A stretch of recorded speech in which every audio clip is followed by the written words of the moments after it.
You know that feeling when you do something, or like you post something online, or maybe you just say something in a meeting, and for a split second, this incredibly fast thought flashes through your mind, like, will people remember me after I'm gone? Yeah, I think we all get that. Right. It's just human nature. So if you've ever had that, that creeping terror of being forgotten, you are in exactly the right place today.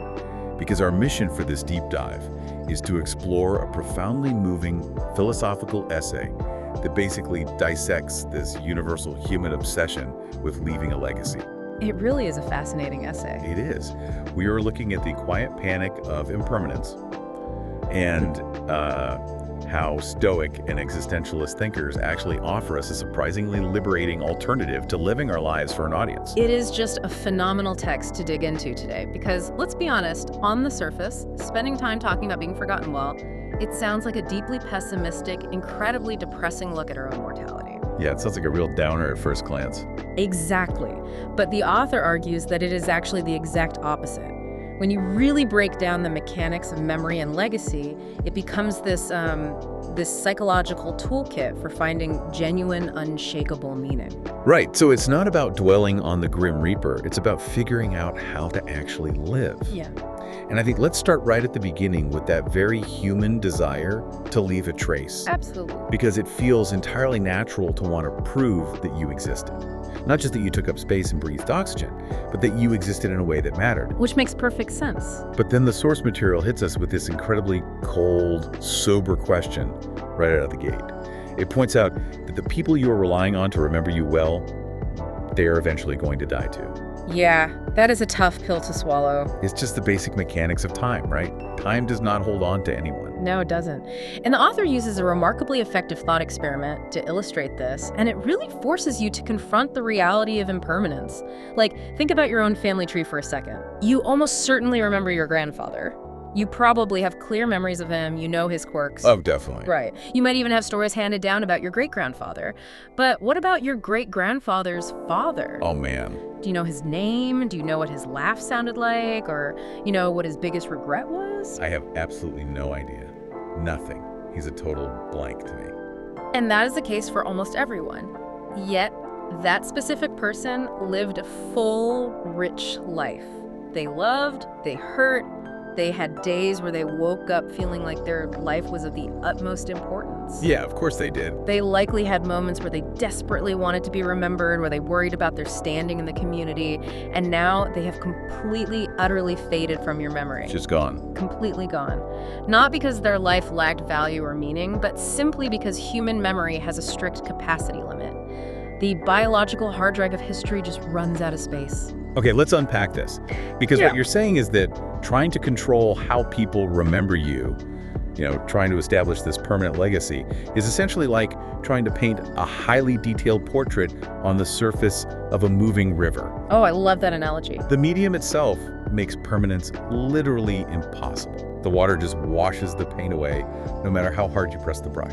That captures the futility of it perfectly, and the text takes it a step further. Because even when we look at the exceptions, like the people who seemingly beat the odds, your famous historical figures, your ancient celebrities. Right, the ones in the history books. Exactly. We don't actually remember the real person.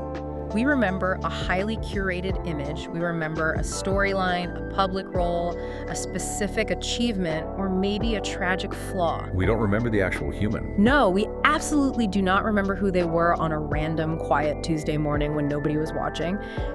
We are remembering a two-dimensional avatar of them, not the actual breathing human being.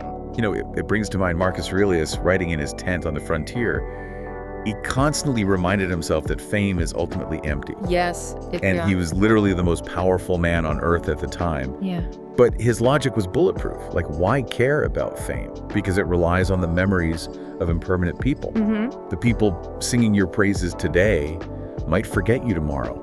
And even if they don't, they won't be around forever anyway. So to rely on them is just a fool's errand. Seneca pointed out the exact same absurdity.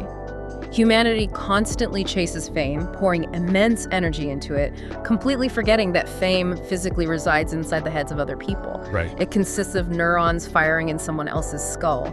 It does not belong to you. You can't control how they remember you, how long they remember you, or if they remember you at all. It's totally out of our hands. Completely. Yeah. Yet, We structure our entire lives, we make massive sacrifices and compromise our own happiness to try and secure this thing we have absolutely zero control over. So why do we keep trying to paint on that moving river? I mean, if we logically know it's impossible, if we can do the math and see that our great-grandfather's father is forgotten, why do we care so much? It's a great question. This brings us to the psychological root of the issue.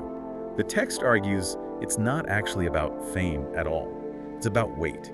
What's fascinating here is that we are fundamentally confusing the external feeling of being remembered with the internal reality of living a meaningful life. Wow. Okay. Because think about it, the fear isn't actually about the physical state of being forgotten. Frankly, you won't be around to experience it. You won't be floating in a void feeling sad that nobody is saying your name. Let's hope not anyway. Right. The true terror is the idea that if we leave absolutely no trace, then our lives had no weight, no substance, that our decades on this planet were utterly useless. Here's where it gets really interesting. Because the cultural anthropologist Ernest Becker tackled this exact phenomenon. He argued that humans possess this profound foundational fear of being erased. Yes, the denial of death. Exactly. And because we are so terrified that our existence leaves no mark, we invent all these elaborate systems to artificially extend ourselves. By systems, he means the constructs we build to outlive our biological bodies. Right, like building a literal monument or amassing huge amounts of wealth to pass down. Or, on a more modern level, obsessively cultivating a personal brand online. We do this to convince ourselves that a part of us will survive the river. And Carl Jung adds another deeply psychological layer to this. He noted that human beings simply cannot bear being detached from meaning. We need it. We desperately need it. If we feel untethered from a sense of purpose, if we feel like we are just randomly floating, we become deeply, deeply insecure. So what is our defense mechanism? We use the memory of other people as an anchor. We tell ourselves, if my children talk about me, if my colleagues respect my legacy, if society honors my achievements, then my life wasn't light. It had gravitational pull. We are basically outsourcing our life's meaning to the storage capacity of someone else's brain. That is exactly what we are doing. It is a coping mechanism for our own mortality. We want to extend ourselves beyond our own physical limits. But when you examine that mechanism closely, you realize how dangerous it is. How so? You are attaching the entire worth of your existence, your daily happiness, to something as fragile and unpredictable as another person's recollection. But wait, we have to pause here. We didn't just invent this psychological fear in a vacuum, right? A baby doesn't pop out of the womb terrified about its historical legacy. No, definitely not. So we have to talk about where we learn this, which the source material attributes to our societal conditioning. Yeah, if you step back and look at the cultural water we swim in, you notice a very clear pattern in the stories society chooses to tell. Oh, absolutely. We only tell stories about people who leave a massive, visible mark. The successful innovators who disrupt industries, the famous artists, the historical change makers. Right, the highlight reel. You very rarely read an epic poem or watch a blockbuster movie about a person who lived a perfectly ordinary, quiet, decent life, paid their taxes, loved their family, and then was forgotten. Because a quiet life doesn't fit the grand narrative. We are essentially trained from birth, through every piece of media we consume, to equate a worthy life with a visible life. Karl Marx had a really relevant observation here about societal structures. He pointed out that we live our lives within frameworks and value systems that we did not personally create. We just inherit them. Exactly. We inherit our standards of what constitutes a good life from the books we read, the movies we watch, our educational systems, and the constant daily barrage of success stories. We inherit the standard that you must leave a mark to matter. And it's incredibly subtle. It's not like there's a propaganda poster telling you to be famous. Right. It actually brings up Michel Foucault's views on how modern power operates. It doesn't usually come in the form of a dictator giving you direct orders or threatening you. Instead, society shapes how you assess yourself. Yes, self-surveillance. Nobody explicitly walks up to you and says, hey, you need to be famous or you're worthless. Instead, you just inherently feel this nagging sense of lacking, like a quiet shame if you aren't leaving some kind of permanent mark. You police yourself. That invisible self-policing is key. The sociologist Max Weber talked about this as the modern ethics of performance and achievement. Okay. Your value as a human being becomes inextricably linked to what you produce, what you achieve, and what others can visibly see and measure. It's the exact reason why so many people feel an intense irrational guilt if they take a nap on a Sunday afternoon. Ooh, the Sunday nap guilt. Yes. You wake up feeling like you did something wrong because you weren't producing anything for those 2 hours. You weren't building the legacy. Precisely. You weren't performing for the invisible audience. The philosopher Albert Camus noted that society essentially provides us with these prepackaged versions of meaning. Prepackaged, I like that. The template is already drawn up for you. Acquire wealth, achieve status, leave a legacy. And if you don't achieve one of those prepackaged versions, society makes you feel like you failed at the fundamental task of being a human. Okay, I have to push back slightly here, just to play devil's advocate. Sure. Because this sounds a bit cynical. Isn't it completely natural to want to emulate great people? Like if I see someone who cured a disease or wrote a masterpiece, wanting to leave a mark like that pushes me to be better. It inspires progress.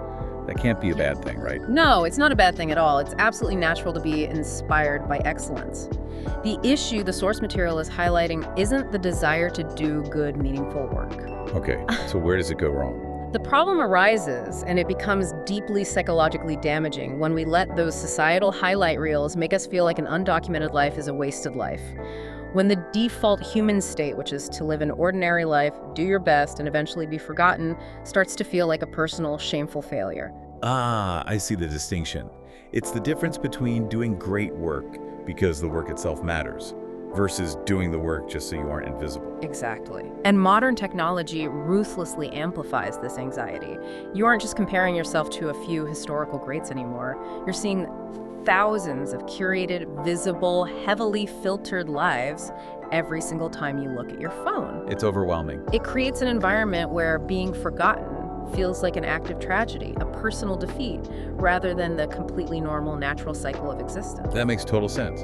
But if society's prepackaged, meaning this idea that legacy equals worth, is actually just a fragile illusion, Yeah, well, what happens when we finally see through it? Because eventually the illusion have to crack. it always The does. source material calls this realization the existential drop.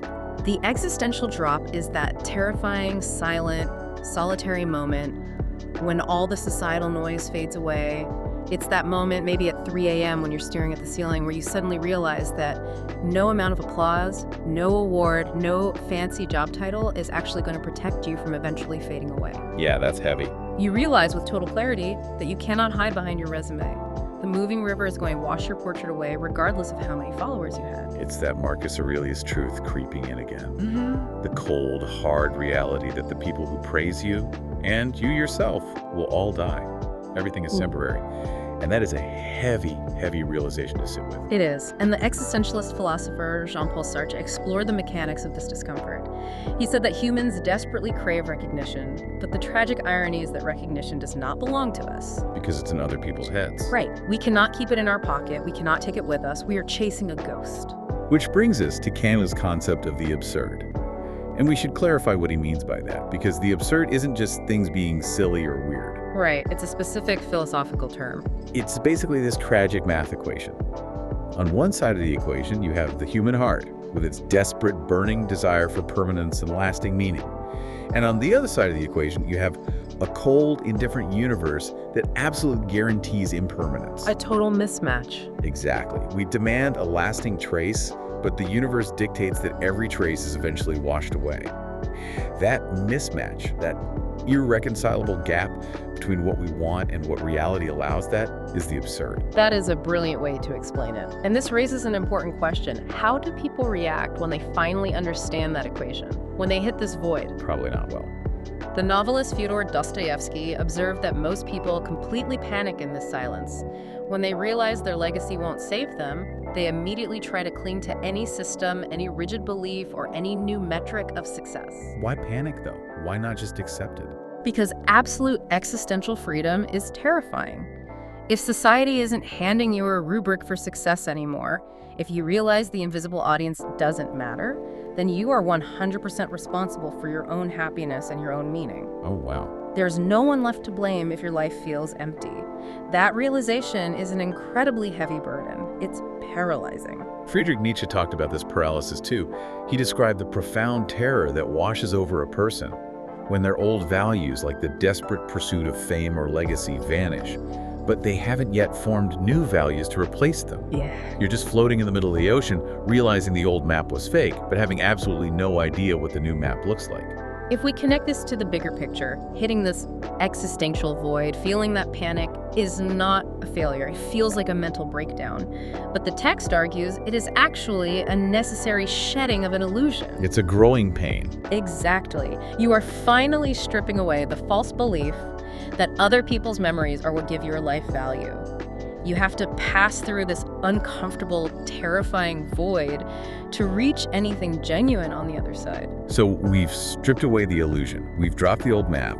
We are sitting in this uncomfortable, quiet void where our legacy can't save us and the universe guarantees we will be forgotten. Right. Where do we go from here? Because we can't just surrender to nihilism and sit on the couch forever saying nothing matters. We have to pivot.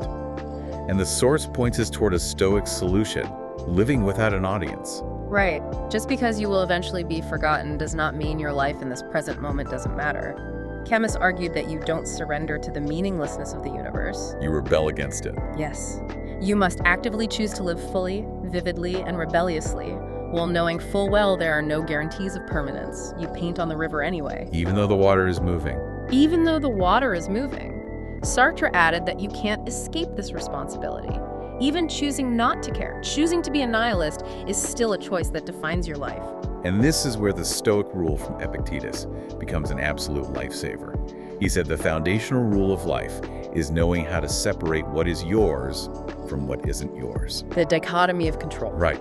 If it isn't yours, you can't rely on it. And since we've established that the memory of you exists entirely inside other people's heads, it is completely out of your control. It isn't yours. So why are you betting your entire self-worth on it? Which is exactly how Marcus Aurelius managed his life and his incredible power. He didn't live his life trying to be remembered as a great emperor. He simply tried to live rightly, according to his own true nature, in the immediate present moment. He wasn't playing to the gallery. Exactly. He didn't ask, how will history judge this decision?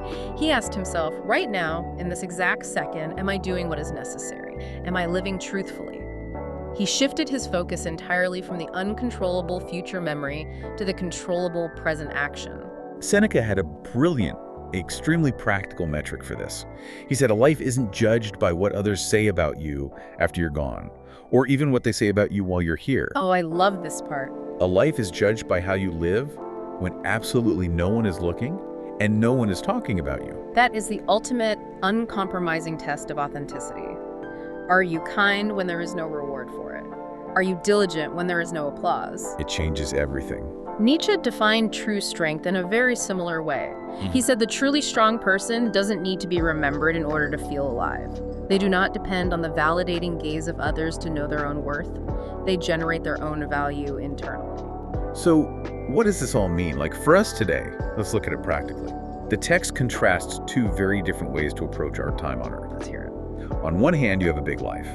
This person spends decades intensely chasing a legacy, building monuments to themselves, obsessing over their public image, constantly checking their metrics. Sounds exhausting. Right. But because they are always living for the future audience, trying to secure a memory, they are never truly present in their actual daily life. Their life is essentially hollow. It's an elaborate performance. And on the other hand, you have a small, completely undocumented life. This person will not be written about in history books. They don't have a massive following. They're just living. But every single day, they are deeply, authentically engaged in their reality. They make honest choices. They are fully present with their loved ones. They live truthfully in the moment. Yeah. Between those two options, the text strongly suggests the small life is infinitely more meaningful because it was actually experienced rather than just performed. Wow. Okay, let's bring this entire deep dive full circle. We started with this premise from the text. Don't live to be remembered, because those who remember you will die. Sounds bleak at first. Yeah, at the beginning of our conversation, that sounded incredibly bleak. But now, seeing it through the lens of these thinkers, understanding the mechanics of why we fear it and how we can escape it, it's actually the ultimate liberation. It truly is liberation.